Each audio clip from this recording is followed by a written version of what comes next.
Calderón Viedas y su servidor Helio Edgardo Millán, tenemos el placer de comentarles que hemos invitado al politólogo Ernesto Hernández Rozagaray, un periodista muy conocido en Sinaloa y ya en México, ¿no? Porque escribe como en 3, 4 diarios, ¿no?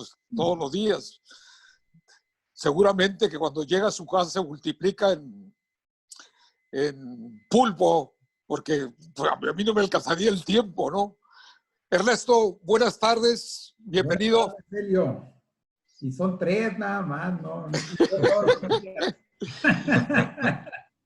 Y a la semana.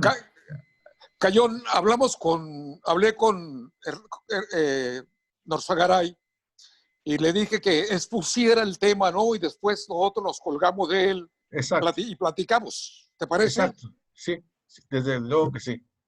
Bueno. Tiene la palabra.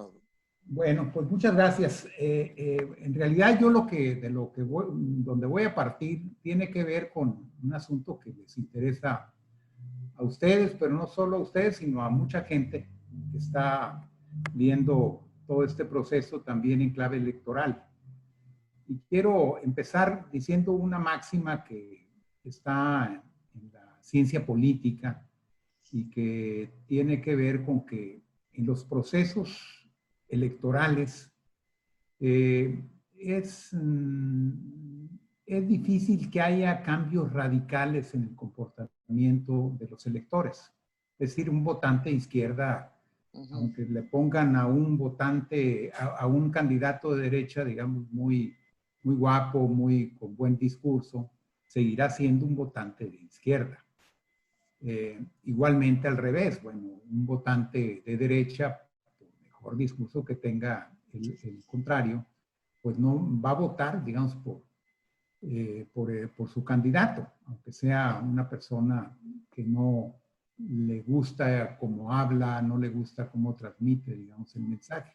Entonces esto se conoce como las lealtades partidarias que hay para todos los partidos. Aquí en México le llamamos a eso el voto duro, digamos. Entonces, y hay cambios, porque los hay también, nosotros lo vivimos el año pasado, de lo que le llamamos también el realineamiento electoral. O sea, de repente una opción que podríamos calificar de underground, de repente viene y arrastra, digamos, electores de todos los ángulos y genera una nueva mayoría. Entonces, esto ocurrió y generó, digamos, un verdadero tsunami electoral y también la representación política, no solo de la federación, sino a nivel de los estados, de muchos de los estados. Entonces, la pregunta que algunos se formula ahora es, bueno, ¿qué va a pasar en el año próximo cuando nuevamente esta opción que nació en 2014, si mal no recuerdo, que es Morena, va a presentarse nuevamente a elecciones y va a tratar de lograr al menos el objetivo principal que tiene el presidente, que es la mayoría en la Cámara de Diputados? ¿Por qué la mayoría en la Cámara de Diputados? Bueno, porque él la necesita, esa mayoría, para sacar adelante sus iniciativas, sobre todo que tienen que ver con reformas constitucionales. Recordemos además que para el caso de las reformas constitucionales tiene mayoría Morena en el Senado. Entonces, por lo tanto, su apuesta es en la Cámara de Diputados, considerando fundamentalmente que ahí se aprueba la ley de ingresos y el presupuesto de egresos de la federación. Entonces, que es una herramienta fundamental para cualquier presidente de la República que tiene un proyecto político y que quiere sacarlo adelante modificando nuestra muy recocida Constitución. Yo recuerdo hace unos años escribía por ahí Porfirio Muñoz Ledo que nuestra Constitución, hasta el salinismo, se había reformado más de 300 veces.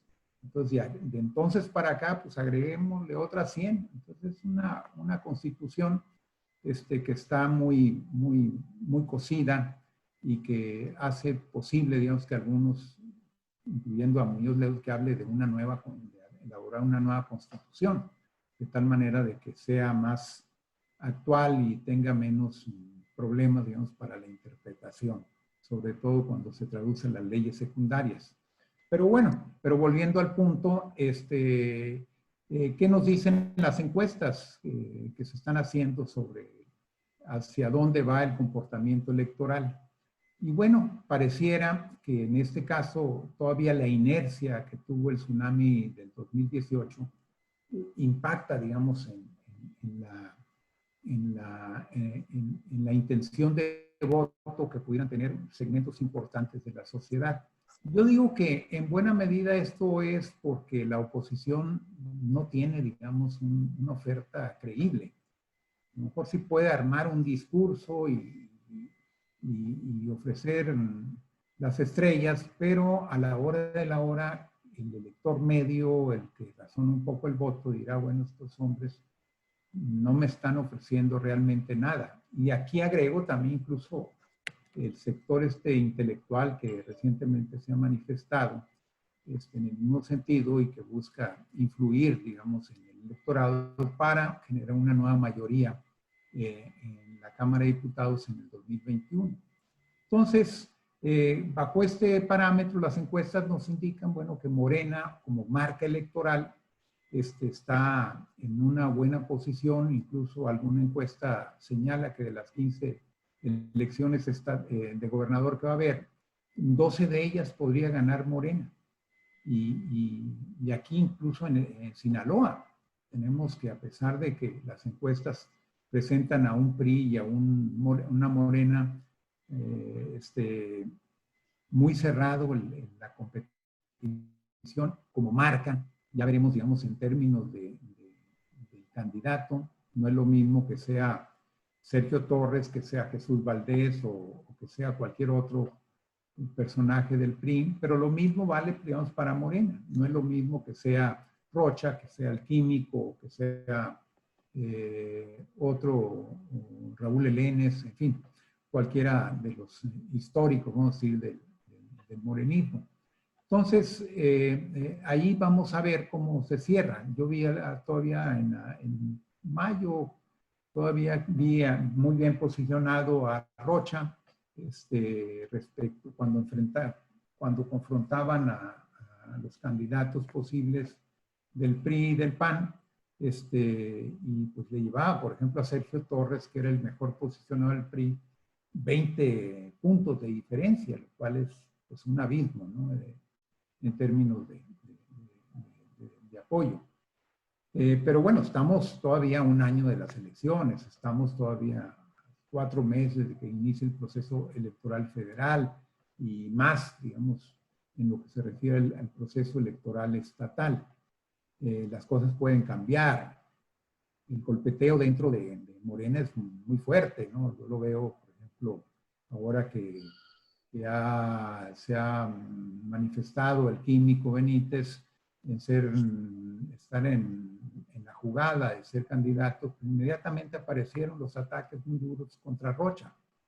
Y esto va a ser la constante, digamos, en los próximos meses, buscando debilitar al candidato mejor posicionado, y en esa medida poder elevar las posibilidades de tener una proyección en el morenismo a nivel estatal.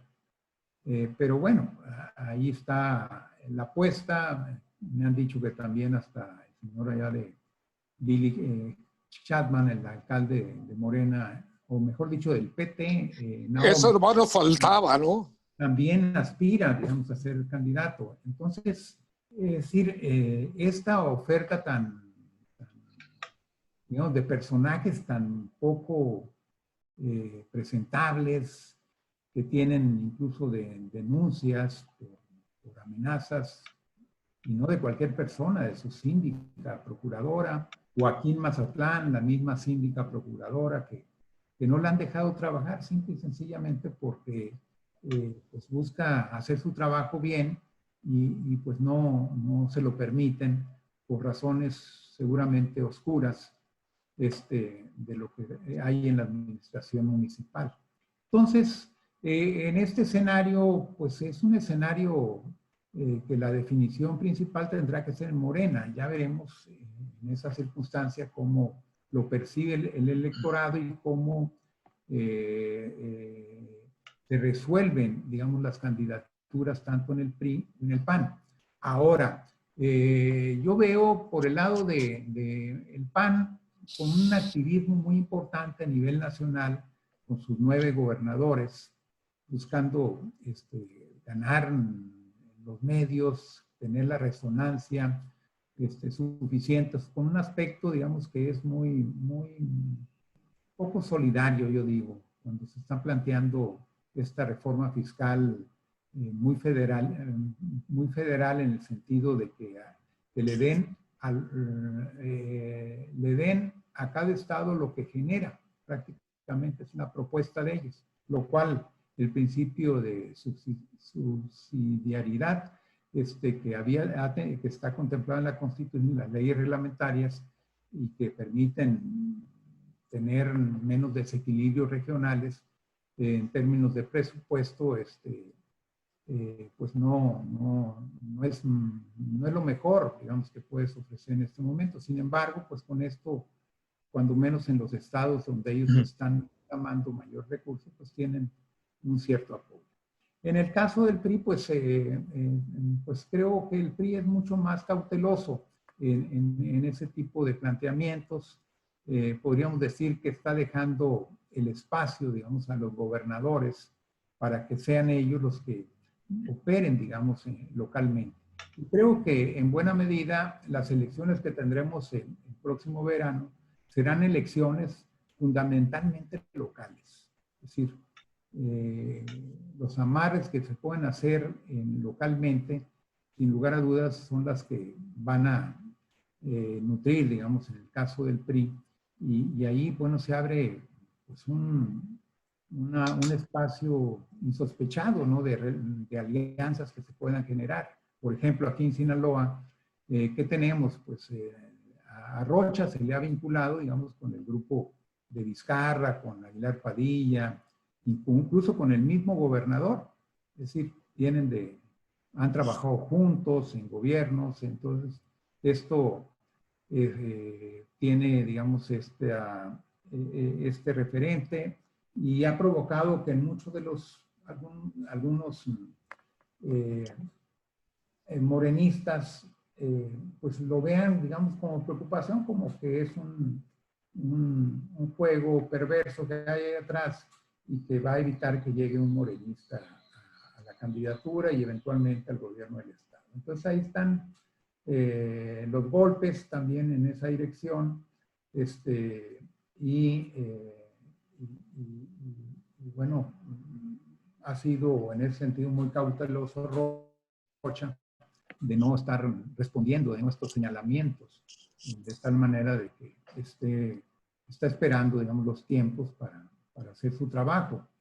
Pero lo que sí, digamos, llama la atención es que alguna oferta que hizo en campaña electoral no ha cumplido, que es el tema de la UAS, y no la ha cumplido para muchos por la eventual alianza que podría tener con este gran vendedor de ofertas, que es Héctor Melesio Cohen Ojeda, que por cierto, sí, lo ha vendido muy bien al PAS y ha convencido a priistas, a panistas, que luego te encuentras con que quedan insatisfechos con los resultados. Recuerdo, por ejemplo, Vizcarra, que Cohen le había ofrecido 120,000 votos.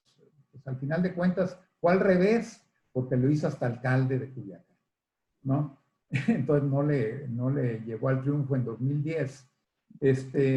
Y bueno, y luego con el PAN, me lo decía a mí el ex dirigente del PAN hace unos meses, de que él también le habían ofrecido 240,000 votos. O sea, cada vez vende más votos. Y sí, los había obtenido en 2000, en 2016 en la elección de gobernador, pero no pudo refrendarlos en 2018. Incluso su cálculo es de que en realidad lo que le había ofrecido, lo que había entregado al PAN fueron como alrededor de 80,000 votos, que fue el resultado de la elección de diputados. Entonces, en estas cosas, pues yo creo que esa experiencia la debería ver muy bien Rocha, si está pensando tenerlo como aliado. De hecho, una de las encuestas recientes ponía al PAS con una intención de voto del 4%, lo cual pues, es el refrendo de que hay una vaca en caída libre este partido. Pero bueno, con muy buenos bríos, porque todos los días recorre el Estado, está en contacto con su militancia, y buscando pues, presentarse como un partido con una gran capacidad de movilización, lo cual yo tengo visto. Pero bueno, no quiero hablar solo yo, vamos a... Y ya hablaste. Preguntas. Cayón,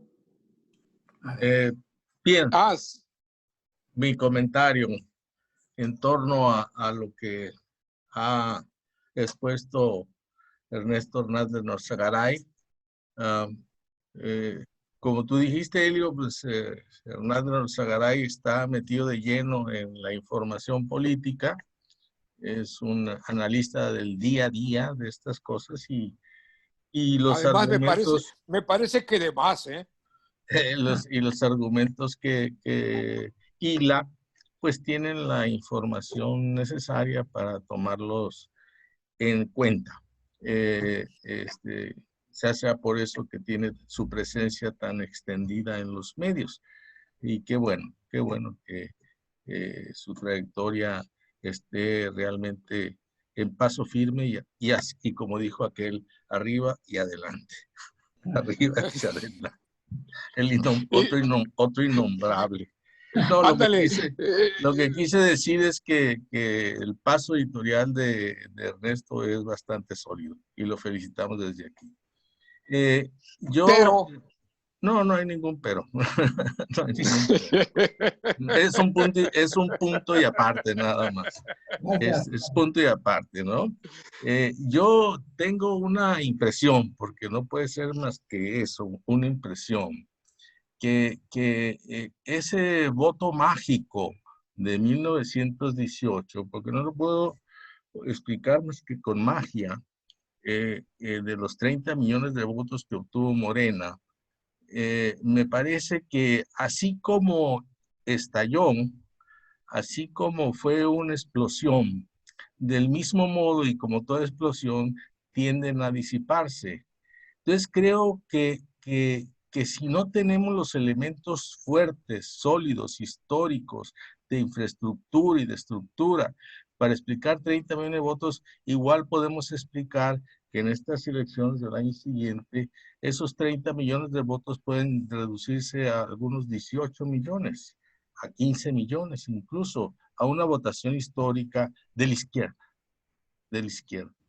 Y entonces, en ese momento, esa izquierda, ahora encabezada por Morena, representada inobjetablemente por Morena, se vuelve otra vez competitiva con el resto de las infraestructuras partidistas del país. No obstante, la mendicante situación en que ahorita se encuentran el PRI como el PAN. Pero como bien dice Ernesto, las elecciones siguientes en mucho van a ser locales, en unas 3/4 partes van a tener una fuerte contenido local, no solamente en cuanto a sus propuestas, a sus ofertas, sino desde luego en cuanto a sus candidatos. Y no se diga en aquellos lugares en donde hay una gobernatura en disputa, como es el caso de Sinaloa. Entonces, yo creo que en estos lugares, el arrastre de la figura principal de Morena, del líder de Morena, es decir, Andrés Manuel López Obrador, ya no será tanto como lo fue hace casi 2 años, ¿no? Se seguirá teniendo un arrastre, pero disminuirá necesariamente por razones, digamos que sencillas de entender, no está en la boleta electoral. Y además, arrastre o no, es un aporte positivo a la campaña. En ese sentido, López Obrador hará. Ahora había que añadir el otro lado, el otra parte de López Obrador, su gobierno. El gobierno de Obrador va a contar también en el sentido del voto. Es decir, si tenemos un gobierno de éxitos, si tenemos un gobierno de pasos firmes, si tenemos un gobierno con rumbo fijo y que no es errático, con aciertos en lugar de desaciertos, pues es seguro que el aporte en ese terreno, también por ser gobierno, será positivo. Pero es justamente ahí en donde tengo yo reservas de que los aportes puedan ser igual de importantes como si fuera simplemente una carrera por el poder. Ahora es un esfuerzo por mantenerse en el poder. Es mucho más difícil. Es mucho más difícil. Entonces, me parece que tenemos que hacer un análisis a partir de una cota electoral para Morena mucho, mucho menor a la de los 30 millones de votos. Y a mí me parece que si partimos de unos 15, 16 millones, estamos en un nivel realista del análisis. Algunos más, algunos menos, pero por ahí en ese promedio creo que podemos fijar nuestras expectativas y nuestros análisis. Yo pienso que por esa razón de expectativas electorales, y si algo sabe López Obrador, es precisamente el manejo de lo electoral. Tiene una experiencia inigualable. No hay un mexicano político que tenga una experiencia electoral como la que él tiene acumulada. Si algo sabe, es justamente de eso. Y yo pienso, y creo más bien, que las expectativas de ellos, es decir, de López Obrador sobre el 20, no son tan buenas, no son tan buenas. Por eso, de lo perdido lo que aparezca. Y ahí coincido de nuevo con Ernesto Hernández, de que al menos lo que van a buscar es tener la mayoría de la Cámara Legislativa, de las curules, ¿no? Si no absoluta, por lo menos una mayoría simple, y serán las alianzas las que pueden generar una mayoría superior. Si el obradorismo pierde la mayoría de la Cámara, el régimen sexenal de Obrador se termina a los 3 años. ¿Por qué? Porque si ahorita la cuarta transformación suena más bien a entelequia y a progreso, con una Cámara de legisladores que no la controla, esa entelequia se vuelve ya una fatalidad, ¿no? Entonces me parece que yo veo que ellos deben estar sumamente preocupados de que el gobierno, esa bendición, que le dio a Obrador de sus creencias, sus credos, sus espíritus, no lo va a aprovechar mucho. No lo va a aprovechar mucho. Hoy hacía unas cuentas que por ahí con números que escuché en la radio, de que hay 15 millones de desempleados. Desempleados. Es decir, gente de la población económicamente activa, de la PEA, que anda buscando trabajo y no lo encuentra. Esa es la definición formal de desempleado. Y hay 10 millones de empleados que sí tienen empleo, pero que no están trabajando por causa de la pandemia. 10 y 15 hacen 25 millones de mexicanos que no están en el trabajo productivo, ni de mercancías ni de servicios. Entonces, hay 25 millones. La pobreza en 5 meses y se incrementó en 12.5 millones de gentes más. Ustedes saben muy bien que bajar o subir el número de pobres hacia arriba es mucho más difícil que bajar de clase media hacia la pobreza. La clase media baja la pobreza en tobogán. y la pobreza sube las clases medias a duras penas, es unas pendientes muy empinadas. Entonces, esta creación de nuevos pobres, producto, desde luego, de la pandemia, pero que ya estaba en ese mismo camino antes de que llegara el coronavirus, ¿no? Ya estaba en ese camino. Lo que vino a hacer la pandemia es acelerarlo, todavía a inclinarlo más hacia la baja. Entonces, estas cosas van a tenerse en cuenta en el elector el año siguiente, y esa emoción con la que le entregó su voto a López Obrador, porque fue un estallido de emociones esas elecciones, 30 millones de votos. ¿Cuál de las casas encuestadoras lo previó? Una sola, el 1917 al 18, previamente en los tiempos legales tolerados. ¿Cuál previó 30 millones? Ninguna. Ni por aquí se los pasaba nadie, ni siquiera los mismos agentes de Morena, ¿no? ¿Qué quiere decir? Que las emociones no se registran con las estadísticas. Las emociones explotan, estallan. Y también el desencanto. Así como fueron encantados a votar por una opción que les prometía el cielo y las estrellas, así puede ocurrir que ahora vayan desencantados a votar por quienes no les cumplieron las promesas. Aquí la dejo. ¿Tienes alguna pregunta para que enliste Norzagaray? Sobre la encuesta, sobre las encuestas. Ajá, perfecto. Sobre las encuestas. Muy bien. Las encuestas. Entro yo y dejo una pregunta también. Okay. Muy bien. Hay una premisa de mi querido Ernesto Norzagaray, que los regímenes son de larga duración. Y yo estoy de acuerdo con eso, pero eso es para cuando no hay situaciones realmente anormales. Es decir, hoy estamos viviendo un momento muy complicado en América Latina, que vean ustedes cómo los presidentes duran más allá de su mandato.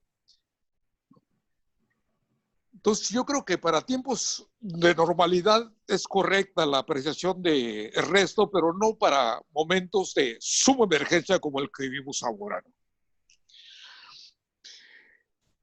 Por lo demás, yo me he vuelto loco buscando encuestas creíbles, ¿no? Desecho los extremos y te encuentras con encuestas variopintas, todas por lo general hechas telefónicamente. Y encontramos que en unas hay mediciones del gobernador y López Obrador, ¿no? Del Estado y López Obrador. Otras medidas, digamos, donde unos le ganan a López Obrador en sus estados y en otros pierden, ¿no? Luego nos encontramos también encuestas donde miden a los pretensos a gobernador,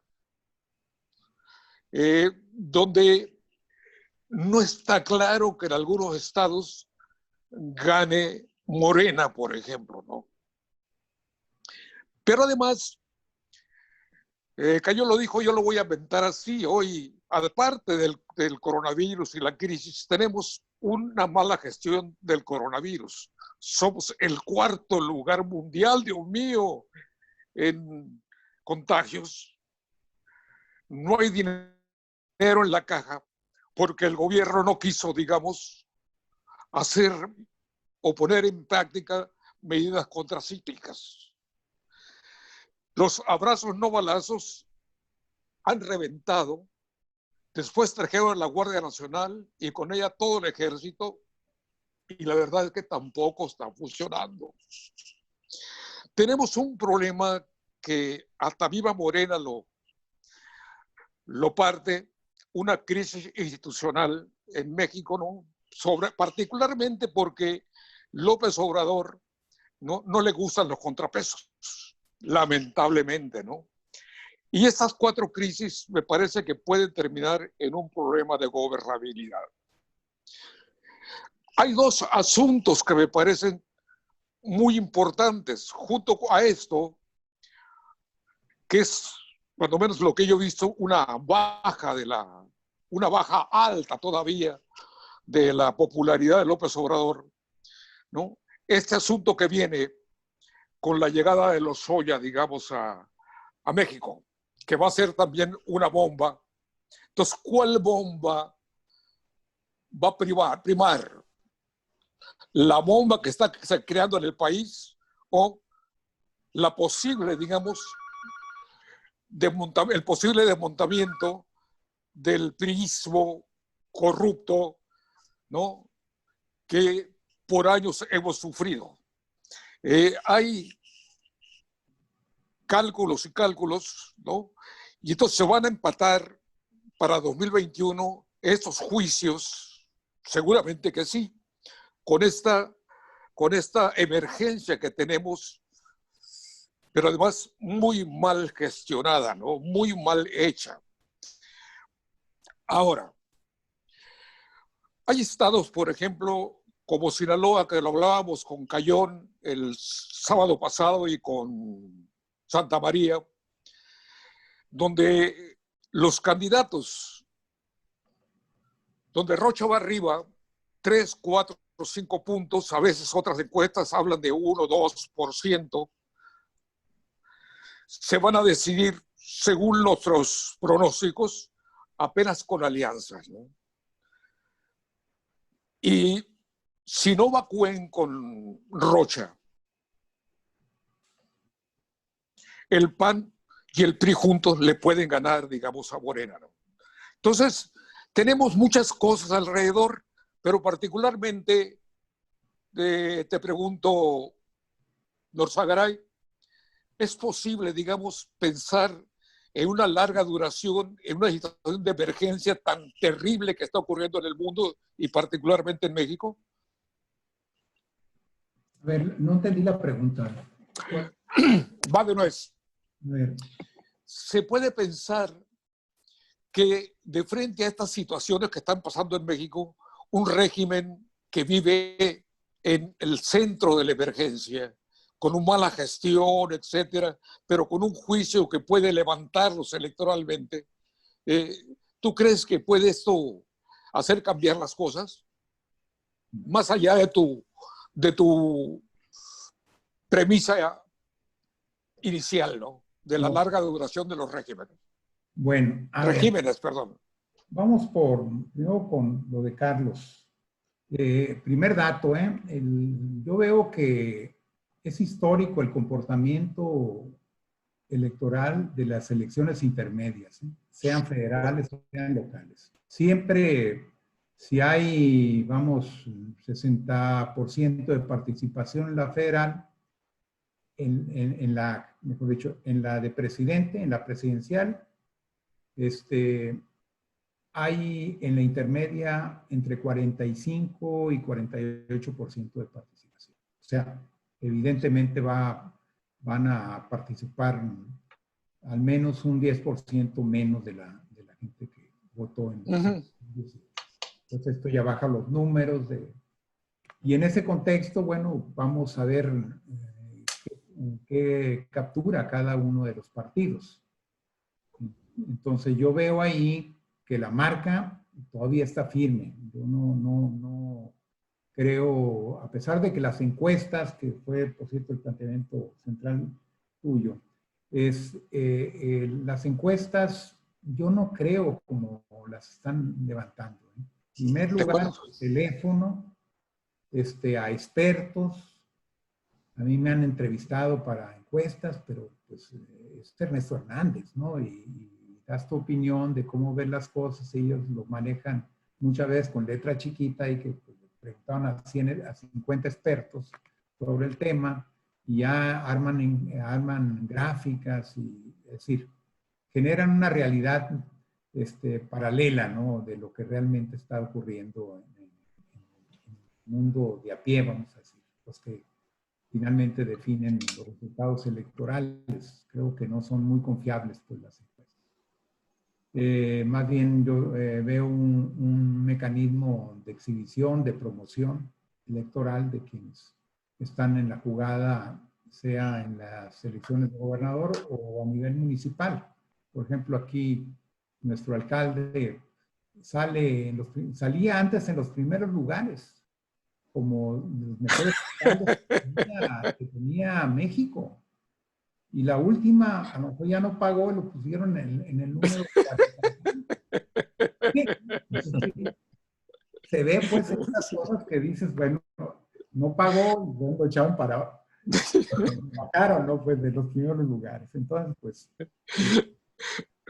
hay algo de esto de realidad, ¿no? Entonces, siempre se ha dicho que las encuestas llegan a ser vías de promoción política. O sea, al desconocido lo hacen conocido ahí. Entonces, esa es la respuesta. Yo no creo, digamos, en estas encuestas tan hechas muy hacia ciertos grupos de población y a lo mejor un número muy pequeño de consultados. Entonces, otro asunto, el tema, y quiero que establezca un puente con las dos preocupaciones de Carlos y Helio, es el tema de los problemas que están en el ambiente. Son tres, digamos, verdaderas bombas que están en proceso, con ligeros estallidos o contundentes, según lo queramos ver, que es el tema de la pandemia. Es decir, estamos ya en el nivel más álgido de lo que tuvo otros países, de casi 1000 diarios, 1000 fallecidos diarios.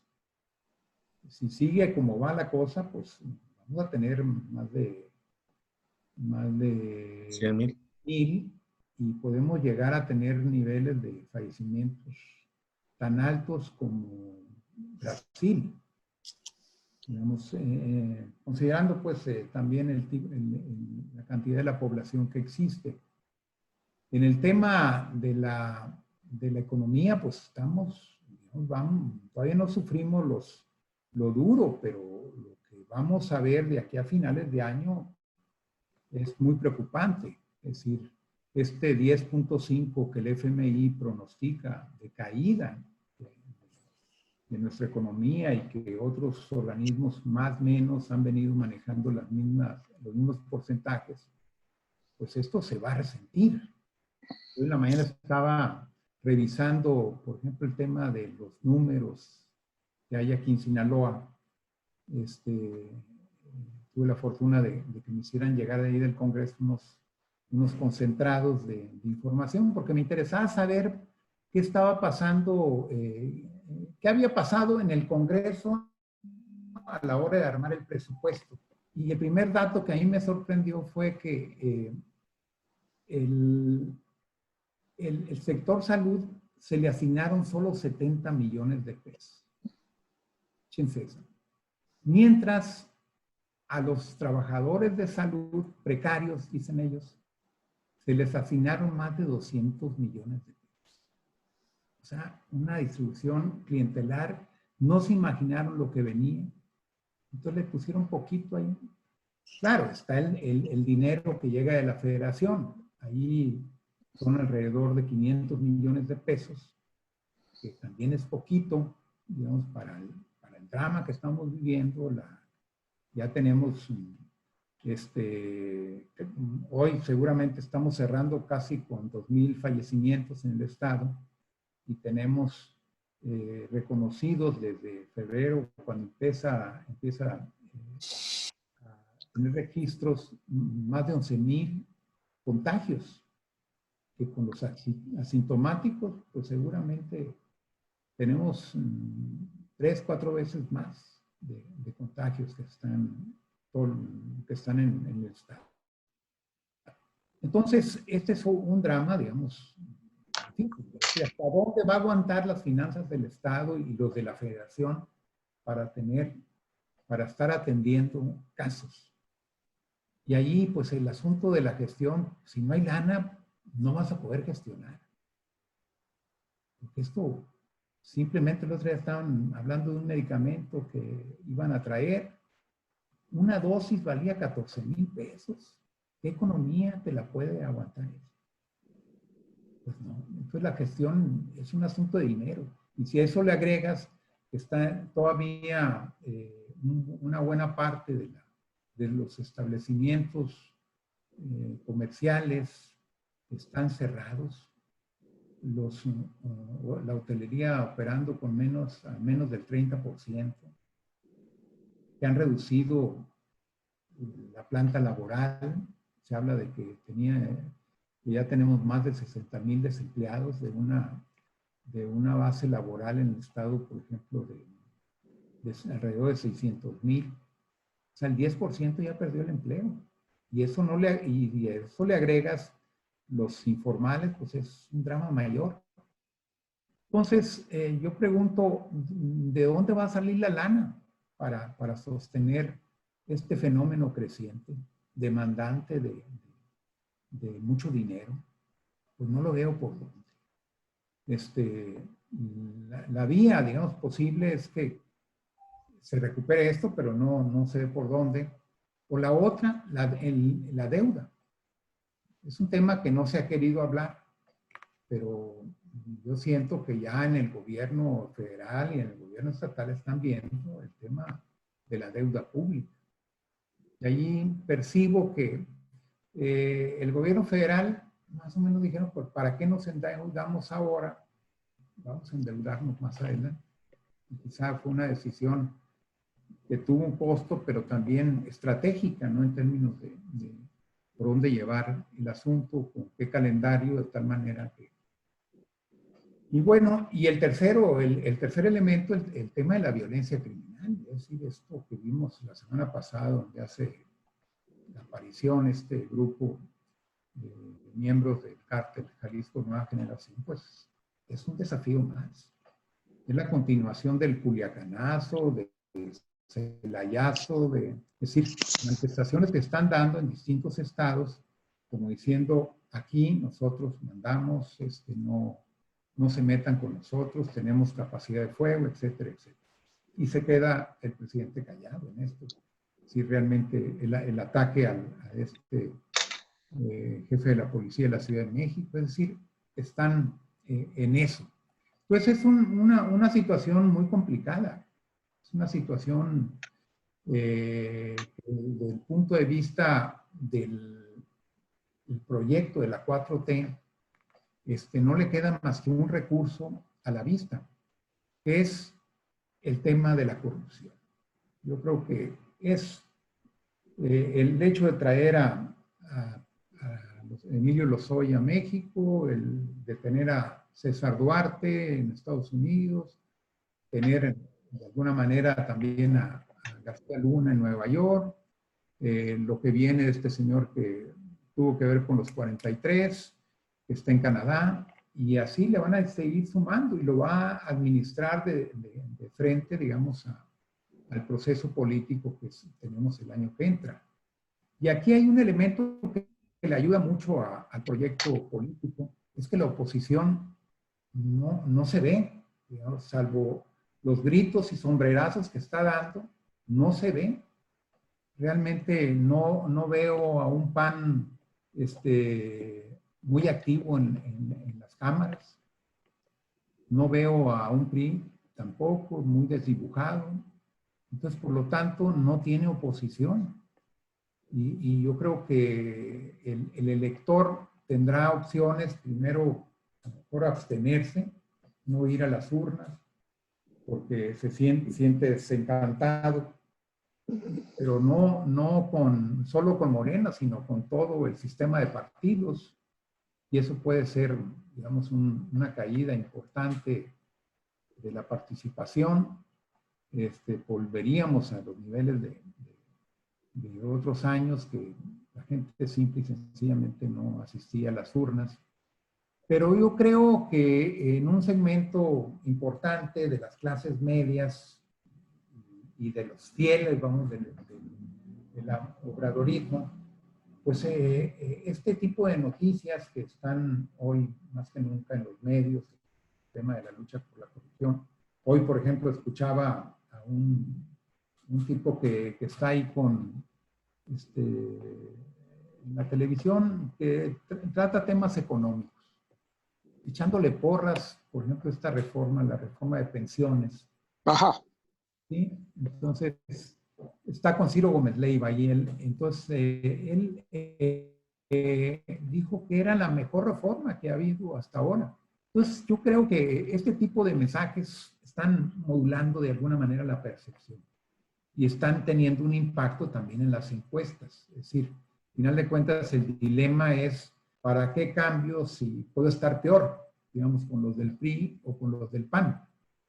Entonces, esto puede ayudarle al final de cuentas, si lo sigue administrando de tal manera de frente a los medios, sigue publicitando su lucha contra la corrupción, si logra rescatar, digamos, recursos que se llevaron estos individuos, es decir, si logra transmitir de que se está haciendo realmente, aún en la dificultad, grandes cosas, pues eso le va a ayudar. Yo percibo que eso va a ser definitivo, digamos, en la elección del año que entra. En fin, bueno, esa sería mi reflexión. No sé si me quedé corto con ella. Ahora, Cayón. Sí, sí, para no. Ahorita te me estás durmiendo, ándale.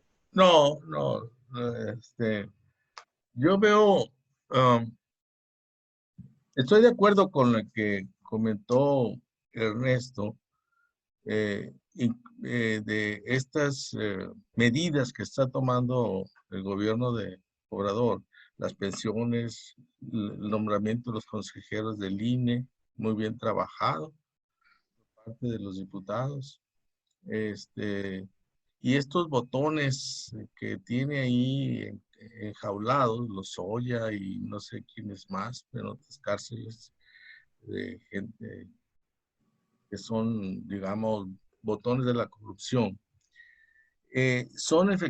son parte de los aciertos, ¿no? Y que Obrador pues va a tratar de sacarle la mayor ventaja posible en términos de política el año siguiente. Pero hay unos problemas muy serios, muy serios, y que me parecen de mayor hondura y mucho más graves, como son los mismos que mencionó Ernesto, el de salud, el de la economía y el de la seguridad, ¿no? Y estos problemas no han tenido un tratamiento correcto. Creo que la gran propuesta de Obrador, su gobierno, como lema de campaña, es aquella que decía que las escaleras se barren de arriba hacia abajo. Y lo está haciendo. Realmente, tener a los hoy ahí en la cárcel o en algún hospital es parte de que sí, efectivamente está barriendo las escaleras. La corrupción ha sido la divisa política estratégica de López Obrador, pero con combatir a los corruptos no se hace gobierno. El gobierno se hace justamente con políticas públicas que tienen que ver con estos problemas que él mismo Ernesto enlista, ¿no? Políticas para la salud, políticas para la economía y políticas para la seguridad. Entonces, y otras políticas también, para el campo, por ejemplo, ¿no? Que no se ven muy contentos los productores agrícolas, por lo menos aquí en Sinaloa, no sé si en otros lugares. Los industriales también, si no es por el TLC, no tendrían por qué aplaudirle a Obrador en ningún momento, por el TEMEC, perdón. Entonces, yo creo que si ponemos en la balanza los aciertos y los desaciertos y lo que falta y todo eso, me parece que la balanza se inclina por el lado de lo que falta. Y justamente para compensar ese déficit de políticas públicas y de obra, la corrupción es la bandera de todos los días. Es la bandera de ataque de todos los días, la corrupción, la corrupción, la corrupción. Si uno escucha o se le sigue en las redes sociales a los que son, digamos, parte de los fieles del obradorismo, uno de los grandes avances de este país ya cambió, porque la corrupción ya no va a volver a gobernar, y la corrupción, y la corrupción, y la corrupción, y la corrupción. O sea, se ha hecho de la corrupción todo un emblema, una bandera, un marco que justifica todo lo que no hace Obrador. O sea, y me parece que eso no le va a alcanzar, no le va a alcanzar, porque el desempleado, que seguramente va a estar desempleado el año siguiente también, porque no se ve que esto vaya a componerse pronto, a la hora de votar no va a votar porque está Lozoya en la cárcel, va a votar porque está desempleado y porque no tiene para llevarle el pan diario, el pan de todos los días a la familia, ¿no? Igual los miles de muertos y sus parientes y sus cercanos y sus amistades, y el temor con el que vivimos realmente, por lo menos yo lo vivo con ese temor de que ese bicho me llegue, de que me enferme, vaya. O sea, yo creo que no hay, pocos mexicanos no tenemos un temor viviendo con ese tipo de amenaza. Y la seguridad que vemos diariamente, este video de aquí estamos la gente del Mencho, es realmente atroz, ¿sí? Intimidante, amenazante y preocupante. Y me parece que el escenario del año siguiente va a ser un escenario muy complejo, muy complejo, y que la corrupción, la bandera de la corrupción, no va a dar para jalar tantos votos. No va a dar. Bueno, yo creo que es una gran bandera, la bandera anticorrupción. Vamos a ver qué pasa con eso, ¿no? Hay demasiadas hipótesis tiradas, digamos, a los medios, en los comentarios de los cafés, que no va a pasar nada, que van a desmontar, digamos, el régimen corrupto del PRI, pero luego te dicen, oigan, y no es corrupción dar contratos sin licitación. Oiga, y no es corrupción también tumbar obras a mano alzada, etcétera. Yo diría que en este asunto hay que estar muy pendientes, ¿no? A ver qué demonios va a pasar. Yo les recomiendo, y seguramente ya lo leyeron ustedes, hay 3 artículos de columnas de Rivo Palacio interesantes sobre lo que podría pasar aquí en México con la llegada de Lozoya. 2, me parece que este régimen de pensiones que quiere implementar López Obrador me parece importante, ¿no? Sin embargo, hay que ver si no va a arrojar a más empresarios a la informalidad, porque sube, digamos, la cuota de los trabajadores y va a arrojar, digamos, a mucha gente y a muchos empresarios y a los trabajadores a la informalidad. Y como dijo alguien, Keynes, creo, ¿no? En el largo plazo todos estaremos muertos, ¿no? Porque ahora hay hambre, mucha hambre, lamentablemente. Nosotros, porque tenemos beca de la universidad, no nos damos tanto cuenta, ¿no? Pero los que hemos vivido en las colonias populares y que estamos en contacto todavía con ellos, la verdad es que es para llorar. Es para llorar y hay un encabronamiento de la gente porque no encuentra ni cómo robarse en la esquina un pedazo de pan, ¿no? Mi conclusión es, Ernesto Cayón, que para el 2021, porque ya nos alejamos demasiado del el asunto electoral, la moneda va a estar en el aire, ¿no? La moneda va a estar en el aire y yo creo que van a definir esto, las alianzas o los golpes estos que vienen, que se está dando López Obrador con su mala gestión, o este asunto anticorrupción, va a depender, como decía el resto, también si la oposición se une y a partir de unirse se multiplica porque son los empresarios, porque son las mujeres, porque son los dolidos de las muertes, del narcotráfico, etcétera, ¿no? Por eso yo digo, hay asuntos que están muy a favor de López Obrador, pero asimismo hay asuntos en México y son de corto plazo, explotan en menos de un año, que son terribles, ¿no?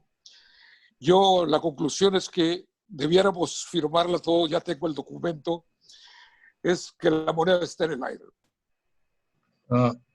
Nos quedan unos 15 minutos, Ernesto, para repartirnos. Puedes llevarte la mayor parte. No, yo quisiera, a propósito de esto último que señala Helio, señalar lo siguiente. Definitivamente, el tema de las alianzas, no de ahora, sino de hace varios procesos electorales, es la constante.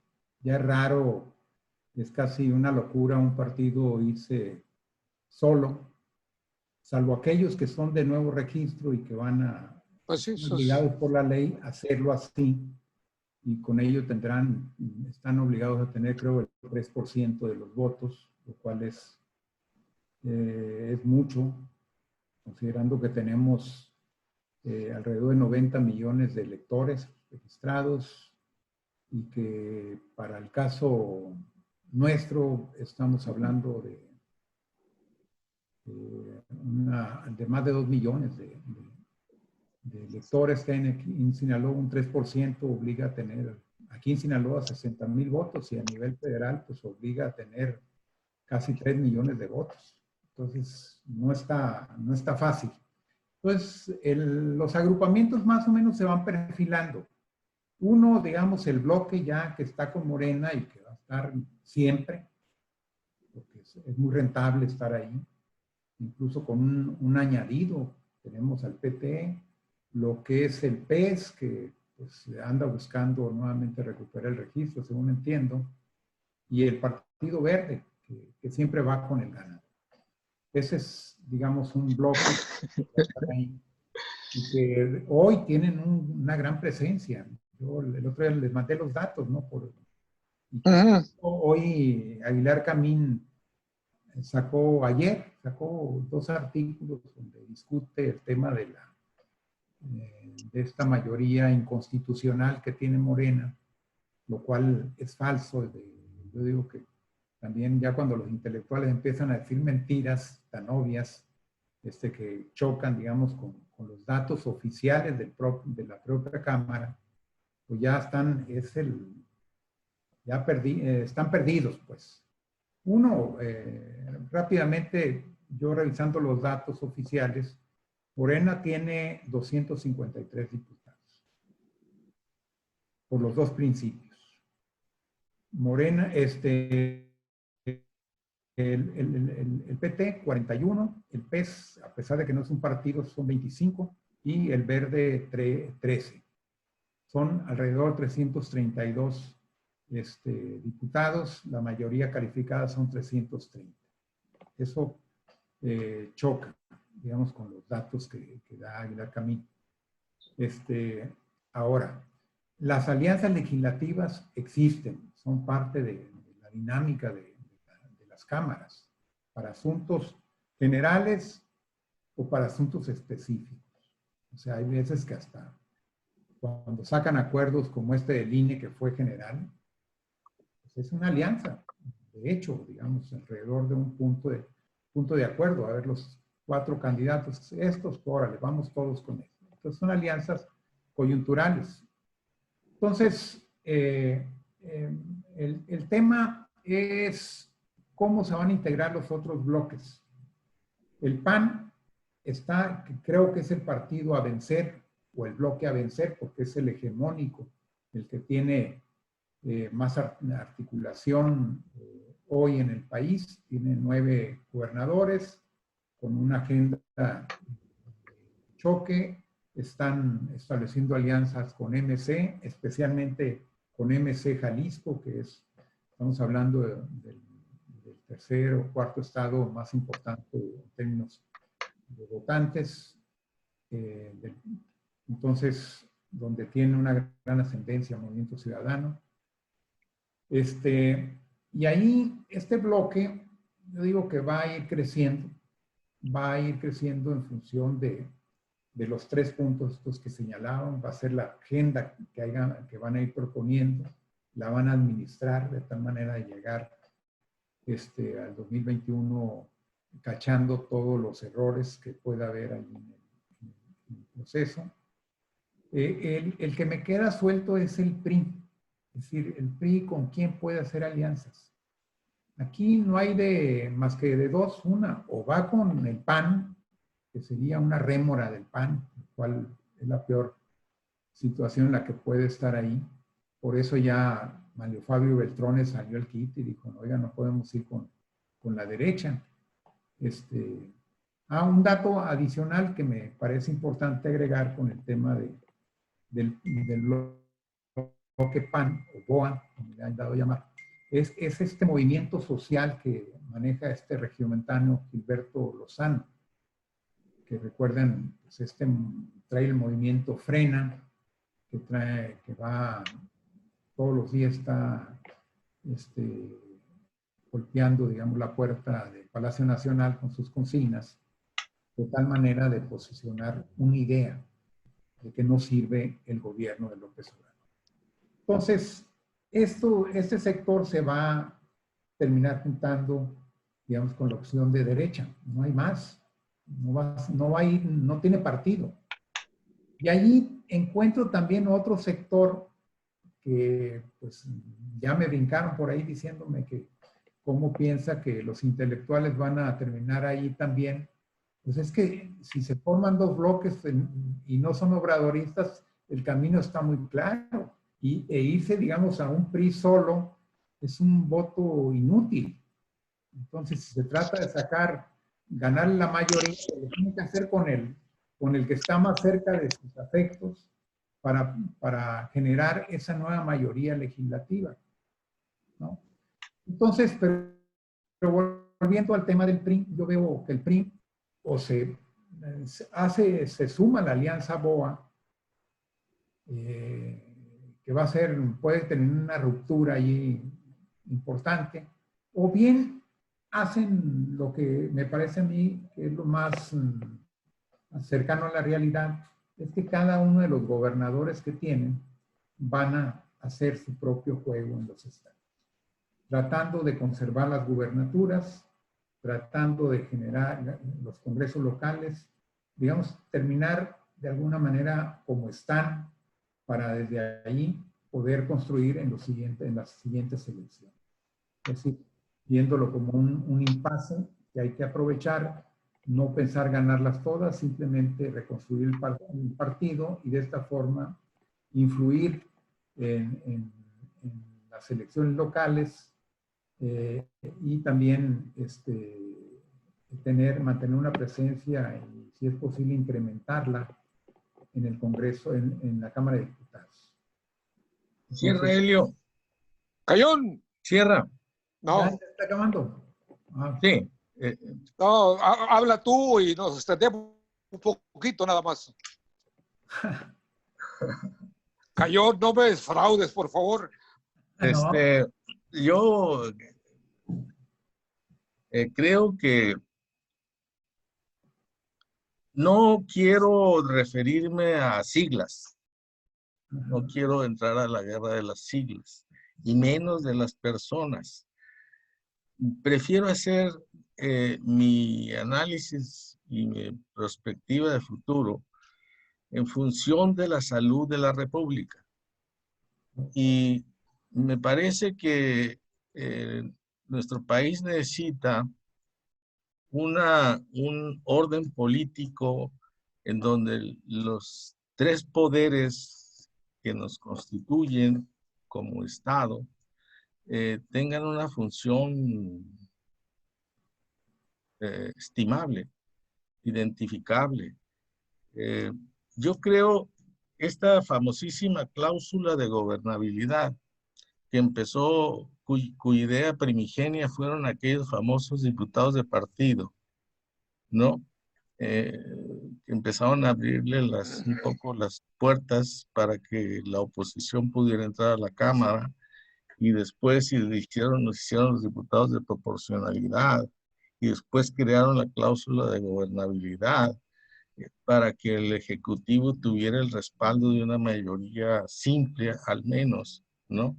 Me parece que era en un México que ya no existe. Me parece que era en un sistema en donde no había una madurez democrática como la que tenemos ahora, en donde no había una sociedad civil más o menos desarrollada, más o menos madura, más o menos con una cultura política estimable. Estas cosas hacen que esta aritmética electoral que tenemos en nuestro sistema, en nuestro régimen, me parece que habría que revisarla. Y si queremos realmente que la aritmética electoral funcione de alguna manera para la estabilidad política, pues vayámonos a un régimen parlamentario y no hagamos algoritmos que cada vez son más complicados, mucho más complicados. El resto mayor te toca a ti, el que sobra para ti, etc. Y le vamos a hacer una ronda, y si quedó uno, vuelven a hacer la ronda. Eso es un problema que ni siquiera los matemáticos más expertos pudieran tomar con cierta sencillez. Y eso tiene que ver con ideas viejas que se quieren mantener ahora todavía. Vayámonos, quizá el que hizo una propuesta mejor hace tiempo, algunas cosas de 5 o 6 años, fue Beltrones, precisamente, cuando proponía él un régimen semiparlamentario, algo parecido, ¿no? Entonces, pues yo creo que vayamos a un régimen parlamentario, tomémosle la palabra a Porfirio Muñoz Ledo, reformemos la Constitución, creemos un régimen parlamentario y mandemos al carajo los algoritmos de gobernabilidad, que lo único que hacen es andar peleando por números y no discutirlo realmente de contenido, lo que nos debe interesar, que vivamos en una democracia política, que vivamos con una sociedad civil madura y libre, y que exista una efectiva ¿cómo se dice? Identidad y solidez del Poder Judicial, del Poder Legislativo, del Poder Ejecutivo, etcétera, etcétera. Y yo creo que eso es lo que nos debe de preocupar, y no quedarnos en la cuestión de la aritmética electoral. Siento que que es una trampa. Es una trampa de nuestro régimen, de nuestra cultura política, y que no hemos podido salir de ella. Aquí la dejo. Sobre ya, eso, te toca. Para hacerlo necesitamos cambiar las reglas, sí, tener otros diputados que estén pensando en este algoritmo que tú dices. Es decir, y no hay hoy alguien que ni siquiera la oposición está planteando una transición. No, ya sé que nadie lo está planteando. Tiene que ser alguien que no te da ningún pido la palabra.